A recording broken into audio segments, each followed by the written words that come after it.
بچوں، آج میں سناؤں گی آپ کو بہت مزے کی کہانی، جس کہانی کا نام ہے جس کی لاٹھی اس کی بینت۔ ایک دفعہ کا ذکر ہے کہ جنگل میں ایک بھیڑیا رہتا تھا۔ ایک دن وہ ایک ندی کے کنارے پانی پی رہا تھا۔ تھوڑے فاصلے پر ایک چھوٹا سا میمنا بھی اپنی پیاس بجھا رہا تھا۔ میمنے کو دیکھ کر بھیڑیے کے منہ میں بھی پانی آنے لگا۔ اس نے اسے مارنے کا کوئی بہانہ سوچا۔ وہ دوڑ کر بھیڑ کے بچے کے پاس گیا اور کہا، تم پانی کو گندا کیوں کر رہے ہو؟ کیا تم نہیں دیکھ رہے کہ میں پانی پی رہا ہوں؟ میمنے نے جواب دیا کہ جناب، پانی آپ کی طرف سے میری طرف بہہ رہا ہے، میں اس سے آپ کے لیے کیسے گندا کر سکتا ہوں؟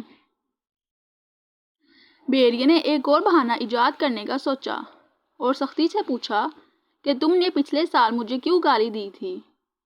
میمنے نے معصومیت سے جواب دیا کہ وہ پچھلے سال بھی پیدا نہیں ہوا تھا۔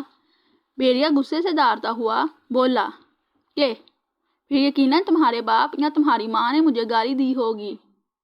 یہ کہہ کر بھیڑیے نے اس کو مار ڈالا اور کھا گیا۔ تو بچوں، اس کہانی سے جو سبق ملتا ہے وہ یہ ہے کہ جس کی لاٹھی اس کی بینس، اور یہ بھی جہاں طاقت کا غلط استعمال ہو وہاں انصاف ملنا مشکل ہے۔